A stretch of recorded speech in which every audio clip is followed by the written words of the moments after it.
habang COVID kinuha na ni Lord.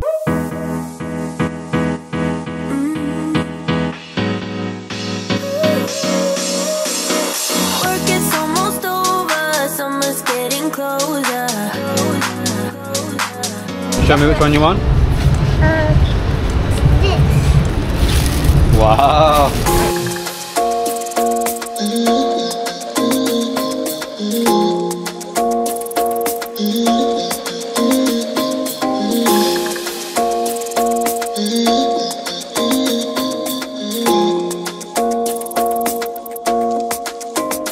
Why you wanna run away?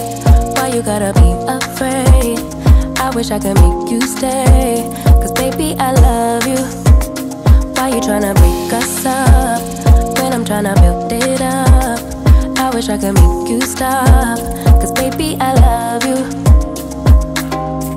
Guess I'm gonna dance alone tonight. I'm gonna miss your body.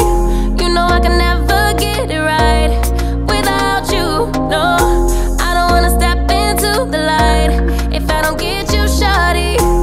Bring out the sweetness of my life. Oh yeah. Come on and give me that, give me that, give me that good, good loving. Come on and show me that, show me that, show me that you're the one. I move to the left while you move to the right. While you tryna fight, just come on and give me that, give me that, give me that good, good loving. Give me that, give me that, give me that, give me that.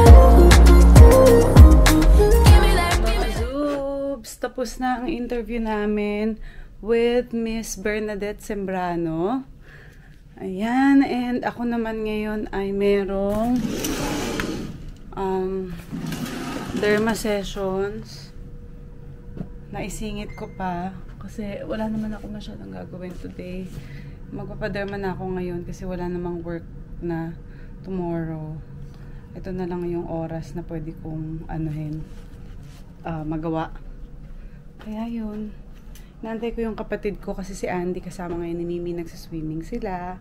And kami ng kapatid ko, siya yung magdadrive sa akin papunta doon sa derma. Yun ang ating ganap today. So naantay ko lang siya dahil ako ready na. Siya nagbibihis pa ata. Mga subs ako ay bababa na. Ngayon, ang dami ko kasing dala. Pagbaba na tayo sa lobby. Alam niyo pa guys, yung pupuntahan kong salon ngayon, or derma. Salon siya dati. Tapos nandun yung si Tita Ags, yung favorite makeup artist ko na sobrang tagal ko ng makeup artist. Sa sad story, medyo wala na siya, so hindi na siya yung nagmamahimik siya pa ng salon.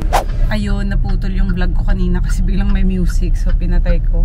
Yung pupuntahan namin guys na clinic is dati ko na siyang clinic ever since sa kanila ako nagpapa-facial. Kasi yung katabing salon nun, yun yung dati kong makeup artist si Tita Ags na habang COVID kinuha na ni Lord. So syempre masama yung loob ko kasi hindi ko man lang siya nakita, hindi namin siya nabisita, especially nung wake niya dahil nga COVID nung nangyari yun. So ayun, medyo may sentimental value yung pupuntahan naming lugar, and di ko alam kung ready na ako makita ulit yung lugar na yun. So tignan natin mamaya kung ano yung itsura na, kung nandun pa ba? Parang wala na, nakahati na lang yun. Nakahati na. So yun, doon din nagpapa-facial tong kapatid ko dati tsaka si Mami ever since, kasi magaling talaga doon. So ito na, tagal ko nang hindi nagpapa-facial. Sakto, pwede sa schedule natin. Ayun, doon na tayo. Malapit na. Ayan, sa may nakahazard na kotse. Tingnan natin. Baba na ako, Len. Mauna naman ako. Tapos sumunod ka na lang. Ayun na, may parking. Oo. Ay, wala. Abante ka muna. We are here na. tayo. Nandito ako sa Ortigas.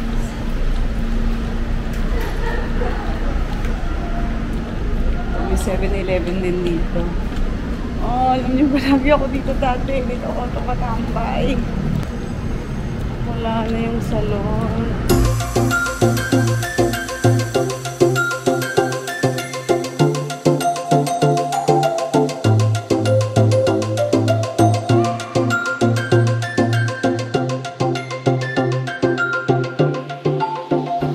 That.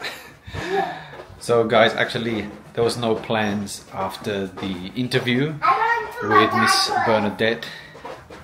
Me and Mimi were planning just to relax and sleep, but I got a message from my best mate Will Devon that he's in the area and he's here with his son Magnus. And yeah, I haven't really spent much time with Magnus over the years because of course we've been in Australia, but I do want to be a part of his life. He's such a cool little kid and I hope to spend some more time and share some memories with him and Mimi. Who are we going to see? Magnus. Yeah, are you excited? Yeah, let's go.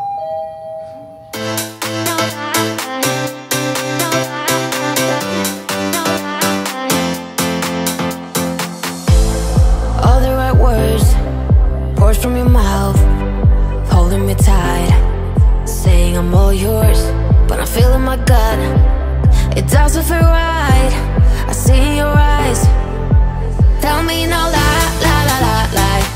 Tell me no lies. Tell me no lie, lie, lie, lie, lie. Tell me no lies. Tell me no lie, lie, lie, lie, lie. Tell me no lies. Tell me no lie, lie, lie, lie, lie.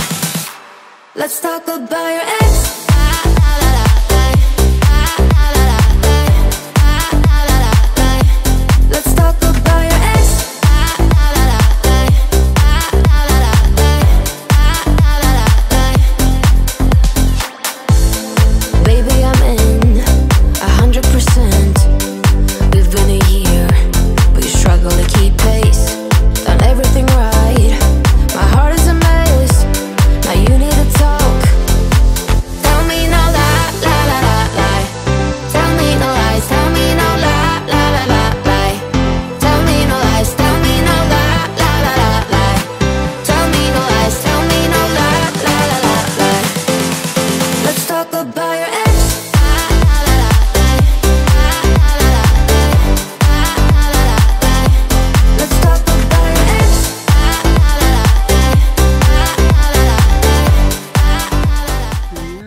Nakatulog na bata, pagod na pagod. Nakatulog po si Mimi habang nandyan sa back ni Daddy. Kaya naman kami ay matutulog na. Pero bago kami matulog, syempre sabi ko sa inyo kanina, explain ko yung interview sa akin ni Bernadette Sembrano. Okay naman yung interview. Nagtanong lang siya tungkol sa, syempre, background ko at kung bakit ako umuwi dito sa Pilipinas. At syempre, abangan ninyo yung iba kasi pag kinuwento ko na, baka hindi nyo napanoorin. Panoorin nyo po yan sa kanyang YouTube channel at saka yung Facebook at meron din siyang TikTok. Kaya gusto ko mag-thank you sa Hilton Manila kasi pinayagan kami na mag-shoot dito sa buong Hilton kanina. Kaya, thank you! Mga subs, matutulog na ako kasi kailangan ko na matulog. Tomorrow naman wala kaming work. Pupunta lang kami tomorrow sa lunch with the family. Mimit namin ang great-grandma namin. Kaya excited kami kasi ang huling kita pa rin namin sa kanya. Yung huling sinurprise namin siya nung dumating kami last year. So, ayan. Since humihilik na si Mimi, na parang kuwala kay daddy niya, kami ay matutulog na. At syempre, bago ko i-end ang vlog, mga Zoobs, kailangan syempre magpasalamat muna ako sa dumarami nating sponsors. Alam nyo, nagsimula lang to sa 1, 2, 3, tapos ngayon, guys, hindi ko nakabisado. Ang dami na. Kailangan kong basahin, kaya pasensya na kayo. Unang-una, ang JT's Foundation, IQ Lash and Brow, Junior Skin, Tovana Homes, RF3 World Australia, Tara App, Boss Toyo, and sa mga bago nating sponsor, Kung Fu Express, Piggy Papa, Ultra, The Bell Salon, Spear Modern Residences, Streetcars, and Hilton Manila. Ayan, maraming salamat po sa pag-support nyo sa aming channel. At syempre, sa gusto ring sumali bilang isa sa mga sponsor natin, you can email me at dianazubirismith@gmail.com. Maraming salamat. Bye mga Zoobs and good night.